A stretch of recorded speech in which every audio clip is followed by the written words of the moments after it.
Hello guys, എല്ലാവർക്കും ഒരു പുതിയ വ്ലോഗിലേക്ക് സ്വാഗതം. നമ്മൾ ഇപ്പോൾ എവിടെയാണെന്ന് വെച്ചിട്ടുണ്ടെങ്കിൽ നമ്മൾ ഗോവയിലാണ്. ഇത് വന്നിട്ട് ഞാനിപ്പോൾ ഗോവയിൽ വന്നിട്ട് ഒരു 3 ദിവസമായി. പക്ഷേ ഒരു ഒഫീഷ്യൽ പർപ്പസിനായിട്ട് ഓഫീസിൽ നിന്നാണ് വന്നത്. സോ അതുകൊണ്ടിട്ട് നമുക്ക് അങ്ങനെ വ്ലോഗ് എടുക്കാൻ പറ്റിയിട്ടില്ല. സോ ഇന്ന് ഒഫീഷ്യൽ ഡ്യൂട്ടി എല്ലാം കഴിഞ്ഞു. സോ അപ്പോൾ ഒന്ന് നൈറ്റ് ഒന്ന് ഇറങ്ങാൻ പോവാണ്. അപ്പോൾ ഇതാണ് നമ്മൾ താമസിക്കുന്ന ഹോട്ടൽ.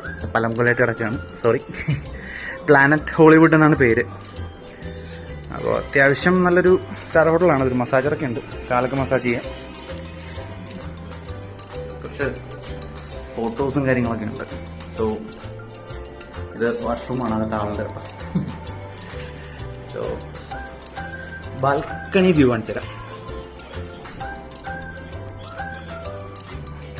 തുറക്കാൻ വയ്യല്ലോ. ഓക്കെ, ഇതാണ് ബാൽക്കണി. നല്ല കൊതുക്. പ്ലാനറ്റ് ഹോളിവുഡ് എന്നാണ് പേര്. ഒന്നും കാണാൻ കഴിയില്ല കേട്ടോ ആ സിനിമ. നമുക്ക് തിരിച്ചു പോവാം. നമ്മൾ ഇന്ന് പോകുന്നത് പനാജിയിലേക്കാണ് പോകുന്നത്. പനാജി എന്ന് പറയുമ്പോഴത്തേനും നോർത്ത് ഗോവയുടെ ഒരു മെയിൻ സെന്ററാണ്. നമ്മളിപ്പോൾ നിൽക്കുന്നത് സൗത്ത് ഗോവ. ഇത് ആക്ച്വലി ഒരു ഗ്രാമം പോലത്തെ ഒരു സ്ഥലമാണ്. ഇവിടെ റിസോർട്ട്സും പിന്നെ കുറേ പച്ചപ്പും, ഓൾമോസ്റ്റ് ഒരു കേരളം പോലെ തന്നെ അങ്ങനത്തെ ഒരു ഫീലാണ്. സോ നാളെ നമ്മൾ നോർത്ത് ഗോവയിലേക്ക് പോകുന്നുണ്ട്. അവിടെയാണ് ഹാപ്പനിങ് പ്ലേസ്, പബ്സ്, പാർട്ടി, നല്ല ബീച്ചസ്. സോ നമുക്ക് അവിടെ എല്ലാം പോകുന്നത് കാണിച്ചു തരാം. സോ ഇപ്പം നമുക്ക് ഇവിടെ നിന്ന് ഇറങ്ങാം.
പനാജിയിൽ കൂടി ഒരു സിറ്റി ടൂറിനാണ് ഇന്ന് നമ്മൾ ഇറങ്ങിയിരിക്കുന്നത്. ജസ്റ്റ് ഇവിടുത്തെ ബിൽഡിങ്സും കാര്യങ്ങളും പിന്നെ സിറ്റി എങ്ങനെയൊക്കെയാണെന്ന് കണ്ടിട്ട് പിന്നെ ഇവിടുത്തെ ലോക്കൽ മാർക്കറ്റും ജസ്റ്റ് ഒന്ന് എക്സ്പ്ലോർ ചെയ്യാനായിട്ടാണ് പോകുന്നത്. ഇവിടുത്തെ ബിൽഡിങ്സ് ഒക്കെ കാണാനായിട്ട് നല്ലൊരു പോർച്ചുഗീസ് വൈബാണ്. ഇവരൊക്കെ പെയിന്റ് ചെയ്തിരിക്കുന്നത് കാണാൻ നല്ല ഭംഗിയാണ്. ഡിഫറെന്റ് കളേഴ്സിലാണ് അവർ പെയിന്റ് ചെയ്തിരിക്കുന്നത്, നമ്മൾ നാട്ടിൽ കാണുന്ന പോലെ അല്ല. പിന്നെ ഇവിടെ വാൾസിലൊക്കെ നോക്കിക്കഴിഞ്ഞാൽ മിക്കയിടത്തും നമുക്ക് വാൾ പെയിന്റിങ്സ് കാണാൻ സാധിക്കും. നല്ല ഭംഗിയാണ് അതെല്ലാം കാണാനായിട്ട്. ഈ കാണുന്നത് ഇവിടുത്തെ ഒരു ലോക്കൽ മാർക്കറ്റ് ആണ്.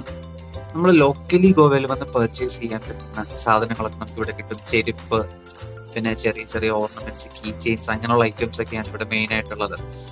ഇന്ന് സൺഡേ ആയിട്ട് കൂടി മിക്ക ഷോപ്സും ക്ലോസ് ആയിരുന്നു.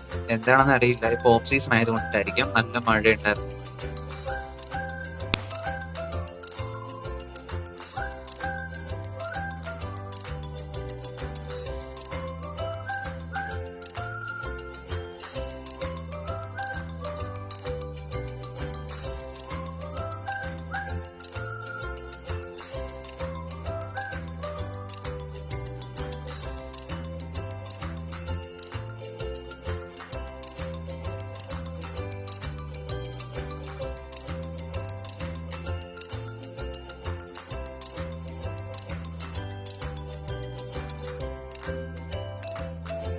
കാണുന്ന ഇവിടുത്തെ ഒരു ഫ്രൂട്ട്സ് ആൻഡ് വെജിറ്റബിൾ മാർക്കറ്റ് ആണ്. ഞാൻ നേരത്തെ പറഞ്ഞ പോലെ ഓഫ് സീസൺ ആയിരുന്നു, ഒരുപാട് തിരക്കില്ല, അതുകൊണ്ട് ഫുള്ള് കാലിയായിരുന്നു, ആൾക്കാരേ ഇല്ല.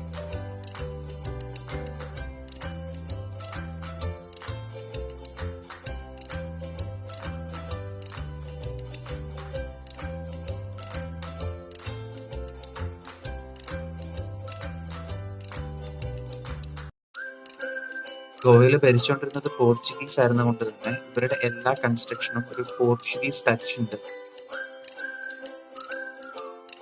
ഇവരുടെ കളർ സെലക്ഷൻ പറയാതെ വയ്യ. നമ്മൾ നാട്ടിൽ കണ്ട് ശീലിച്ച പോലെയല്ല. പല പല കളേഴ്സും പല പല പെയിന്റിങ്സുമാണ് ഇവർ വാൾസിൽ ചെയ്തിരിക്കുന്നത്.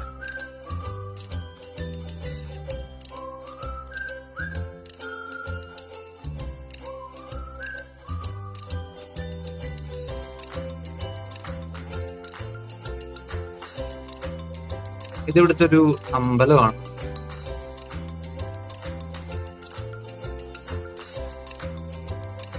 ഇവിടെ മുകളിലോട്ട് കയറാനായിട്ട് ഒരുപാട് സ്റ്റെപ്സ് ഉണ്ട്.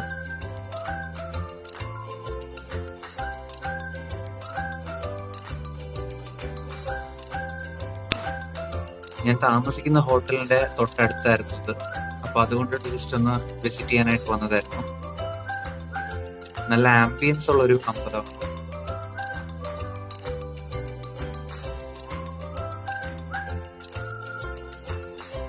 ഇവിടെ വന്നത് എനിക്ക് ഭയങ്കരമായിട്ട് ഇഷ്ടപ്പെട്ടു. ഞാൻ കുറെ നേരം ഇവിടെ സ്പെൻഡ് ചെയ്തിട്ടാ പോയത്.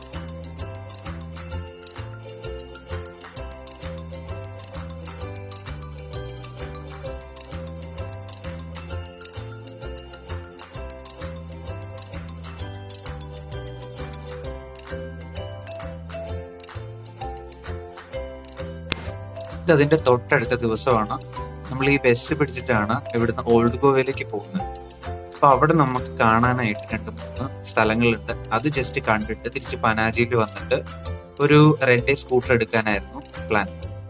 കുറെ പഴയ ബസ്സാണ്. ഇവിടെ ഓൾമോസ്റ്റ് എല്ലാ ബസ്സും നല്ല പഴയതാണ്.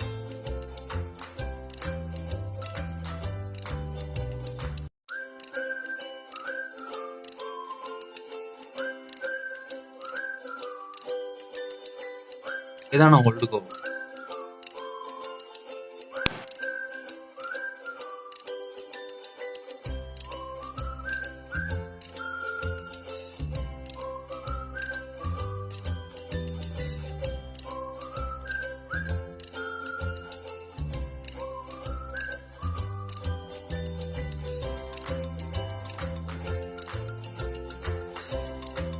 ബസലിക്ക ഓഫ് ബോം ജീസസ് എന്ന പള്ളിയാണ് ഈ കാണുന്നത്.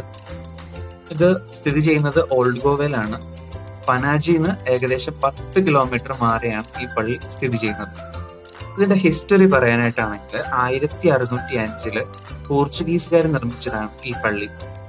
ബോം ജീസസ് എന്ന് പറയുന്നത് ഗുഡ് ജീസസ് എന്നാണ് അർത്ഥം വരുന്നത്.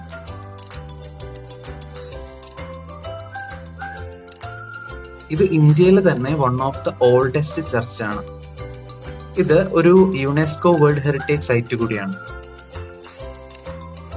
എന്തുകൊണ്ടാണ് ഈ പള്ളി ഇത്ര ഫേമസ് ആയിരിക്കുന്നതെന്ന് വെച്ചിട്ടുണ്ടെങ്കിൽ സെന്റ് ഫ്രാൻസിസ് സേവിയറിന്റെ ഭൗതിക ശരീരം സൂക്ഷിച്ചിരിക്കുന്നത് ഈ പള്ളിയിലാണ്. 10 വർഷം കൂടുമ്പോൾ സെന്റ് ഫ്രാൻസിസ് സേവിയറിന്റെ തിരുശരീരം പൊതുദർശനത്തിന് വെക്കാറുണ്ടായിരുന്നു. അത് അവസാനമായിട്ട് വെച്ചത് 2014 ഈ പള്ളി നിർമ്മിച്ചിരിക്കുന്നത് ഒരു ബറോക്ക് സ്റ്റൈലിലാണ്.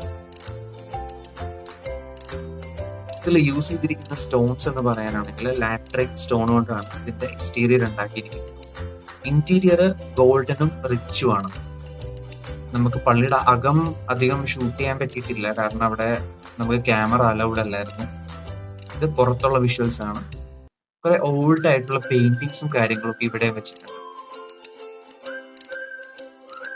നല്ലൊരു പീസ്ഫുൾ ആയിട്ടുള്ള ഒരു പള്ളിയാണിത്. കുറച്ച് മെഴുകുതിരി മേടിച്ചിട്ടുണ്ടായിരുന്നു, അതും കൂടെ കത്തിച്ചിട്ടാണ് പോകുന്നത്.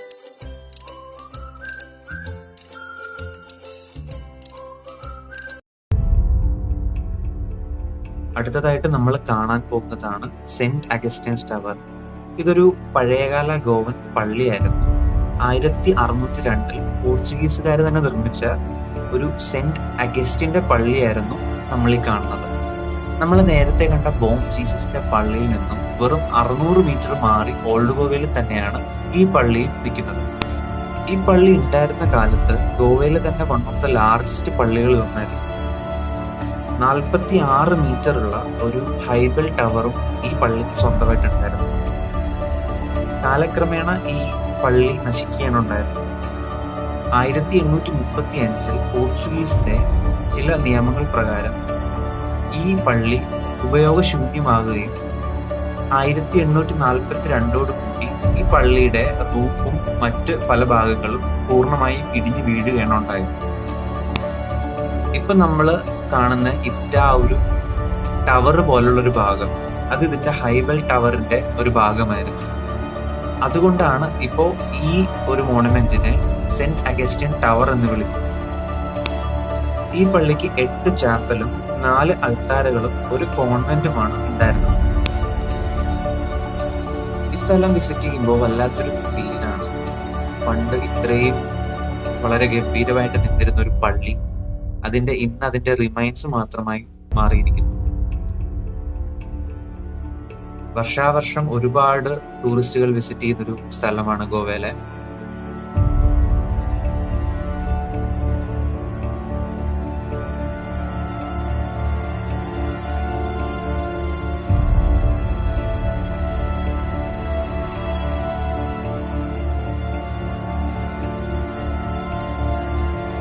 വർഷങ്ങൾക്ക് മുന്നേ പ്രാർത്ഥനകളും കുർബാനകളും ഒക്കെ ഒരുപാട് നടന്നുകൊണ്ടിരുന്ന ഒരു പള്ളി ഇന്ന് അതിന്റെ അവശേഷിപ്പ് മാത്രമായി തീർന്നിട്ടുണ്ട്. വല്ലാത്തൊരു ഫീലാണ് നമ്മളിവിടെ വിസിറ്റ് ചെയ്യുമ്പോൾ. നിങ്ങൾ തീർച്ചയായിട്ടും വിസിറ്റ് ചെയ്തിരിക്കേണ്ട ഒരു പ്ലേസ് ആണ്.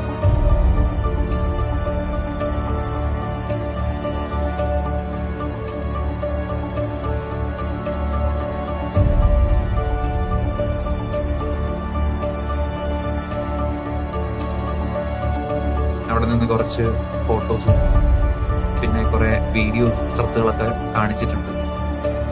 ക്ഷമിക്കുക.